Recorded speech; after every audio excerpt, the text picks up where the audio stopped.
Thursday Night Football is back this week, and we're going to make some money on it right now. We got an AFC West divisional matchup between the team that's in first place in the AFC West in the Denver Broncos and the team that's in last place in the Las Vegas Raiders right now. Max Chadwick alongside Mason Cameron right now. Mason, what should we know? What are the trends to know for these two when they face each other?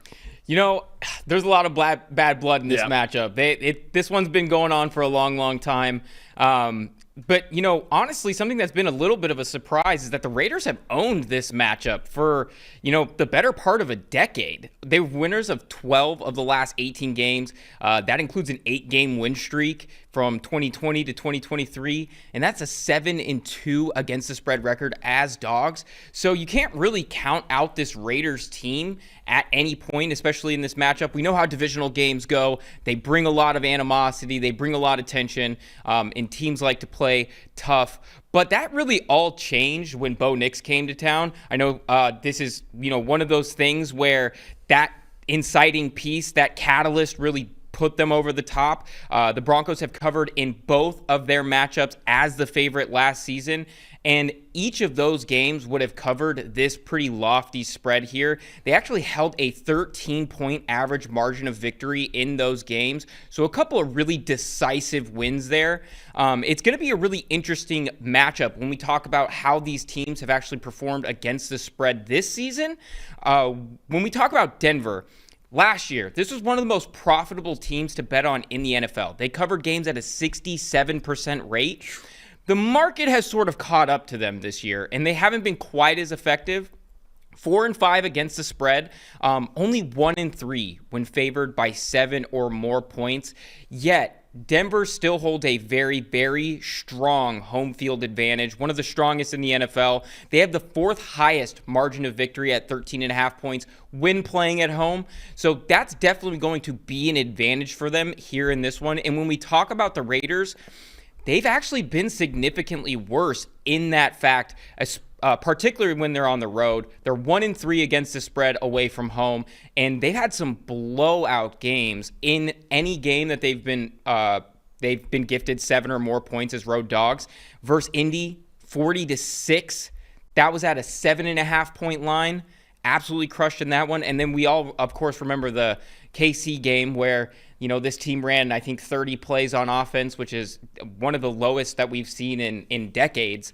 And that game was 31-0, and that was at a plus 13-point spread. And they have the 29th average game margin on the road. They're losing games by 18.8 points on average. Wow. So really a tough look for this team on the road, and a, you know, pretty solid look when Denver's at home. So what has made the Broncos the best team so far in the AFC West, and what has made the Raiders so far the worst team in the AFC West this year? So when we look at them, I mean, there are some deficiencies on this Broncos roster. You know, we were thinking that they were going to be a little bit more active on the trade deadline, maybe add another weapon. They held pat, and I can see why, because this team understands that they're going to win in the trenches, and that's where they're good. Their offensive line is 6th in OL grade, 1st in pass blocking grade, 8th in run blocking grade. And I mean, we remember that's what allows the playmakers on this team to really, you know, do their thing and ball out. We saw just a couple of weeks ago where they had a play where every single player on the offensive line had an impact positively graded run. You're seeing Quinn Miners run down the field, blocking 3-4 guys. It's those type of plays that really set this team apart. And it doesn't just stop there with that offense.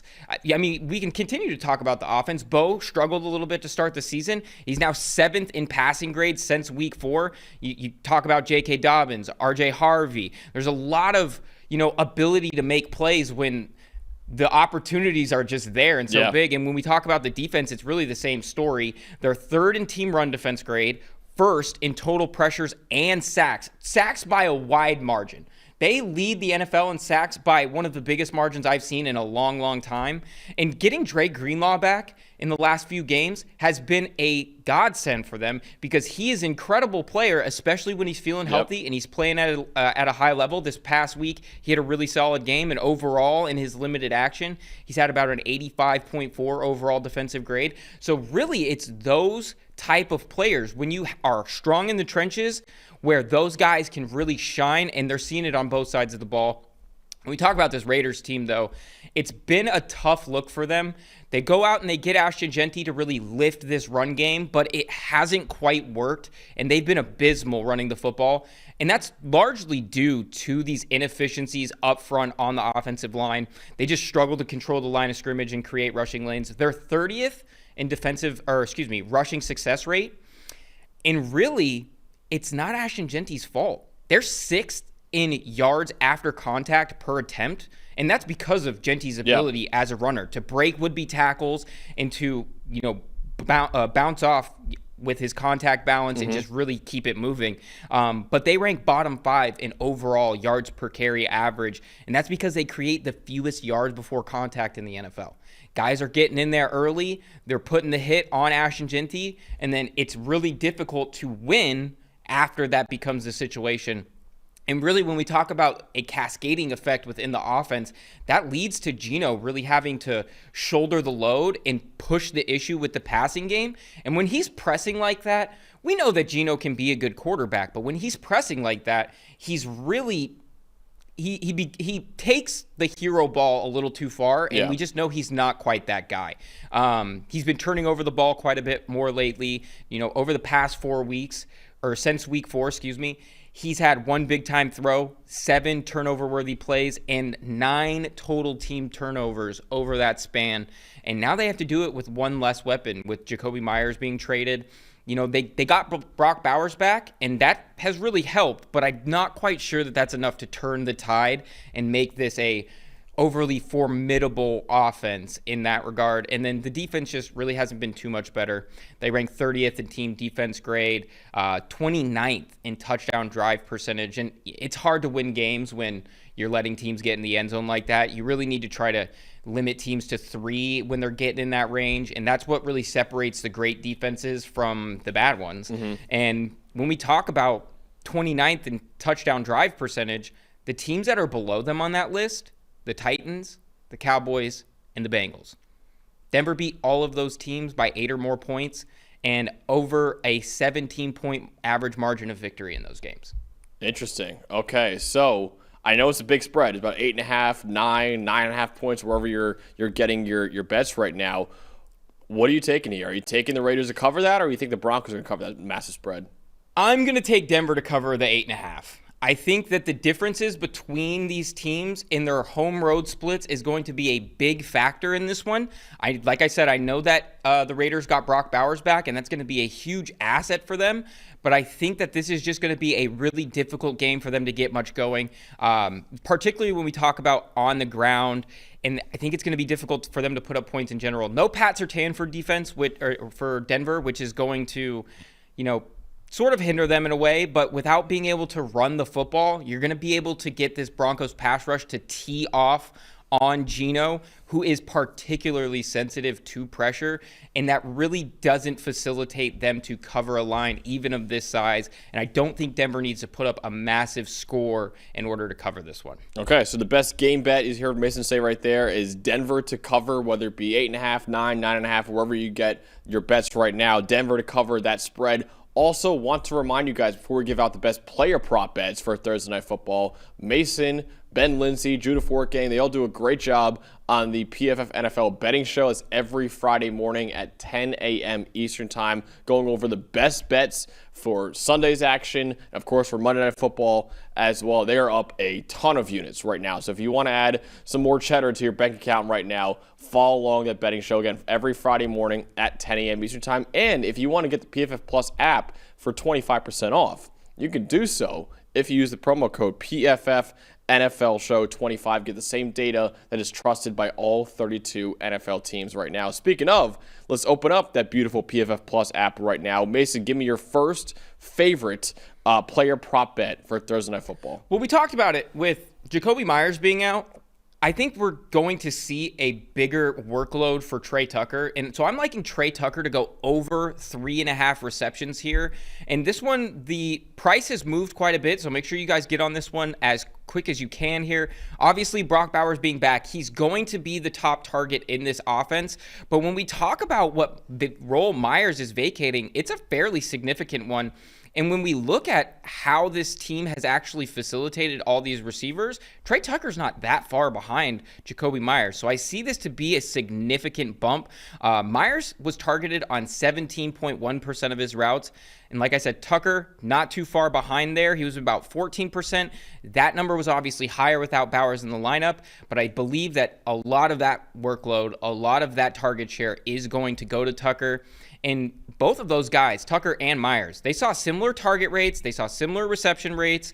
And when we talk about how they were, Tucker was actually a little bit more productive in this offense. When we talk about wide receiver rating or passer rating when targeted, he was 126.8, which was the highest in that receiving core. So I think that he is a big part of the willingness that Vegas showed to get rid of Meyers. Obviously, Meyers did want out, but I think that they don't do that unless they have some belief in Trey Tucker here. Broncos, like I said, a little bit banged up in the secondary. No Pat Surtain, Riley Moss, Brandon Jones. They were both limited in practice to start the week. It's going to be a little bit of a short week. Looks like they're probably going to be playing because they were upgraded from DNP in the estimated to limited participant there on Tuesday, and we'll see how it goes into the rest of the week of prep. But I'm liking Trey Tucker to go over 3.5 receptions. Yeah, he's averaged over 4 catches over his last 4 games. So I think over 3.5 plus the news, obviously, of Jakobi Meyers getting traded away to the Jacksonville Jaguars. I like that bet a lot too, Mason. Trey Tucker over 3.5 catches. Do you have a favorite bet maybe on the other side of the ball in this game? Yeah, we're gonna be highlighting a sack prop here. Love it. So make sure you guys get out your ladders. We're gonna be climbing on some of those sack props here. I'm really liking Nick Bonito in this one. So Bonito, he's been a little bit quiet over the last 3 games. Not quite the sack output, but we know that this guy wins at a high rate, and he can really put the sacks on the board. He has a 19.8% pressure rate. He's winning at about 15.5%, and that was a little bit decreased over how he started the season when he had that stretch of games where he had multi-sack games in 4 straight. But what I'm wanting to see is where he's going to be up against Stone Forsythe, who, I mean, stepping in a reserve role. He's done okay, but at about a 9.8% pressure rate and given up a sack in 3 of his last 4 games. I'm really thinking we're going to see a situation here where, like we've talked about, this is a pretty lofty spread. I think the Raiders are going to be down. And if you can't run the football, then this Denver pass rush can really pin their ears back and just go straight at you. I think that that's not a great recipe for a guy like Stone. And I think we're going to be seeing Nick Bonito really put up a couple of sacks in this one. So I'm going to be taking a sack ladder, but let's start with 1+. I love that. Nick Bonito is one of my guys. I've missed on a lot of players before in draft evaluation, but he's one of my biggest hits. I think I had Nick Bonito like top 15 overall on my board that year. And he was like a, second or third round pick, right? And he has ended up being a superstar for them too. Incredible player. I've had more misses than hits for sure, but Nick Bonito, I'll take credit for. He has been an awesome player coming out of Oklahoma. And he's done the same thing with the Denver Broncos right now. So you hear, Mason, the best bets for Thursday Night Football between the Raiders and the Broncos. The Broncos to cover the 8.5-point spread. Trey Tucker to go over 3.5 receptions. And our guy here at PFF, Nick Bonito, to get at least 1 sack against the Las Vegas Raiders. Again, tune in on Friday morning at 10 a.m. Eastern Time to get the best bets for Sunday and Monday Night Football as well. And, of course, you can follow along with the PFF Plus app. If you get the promo code for PFF Plus, 25% off using the promo code PFF NFL Show 25. For Mason Cameron, I'm Max Chadwick. We'll see you guys next week for the best bets of Thursday Night Football.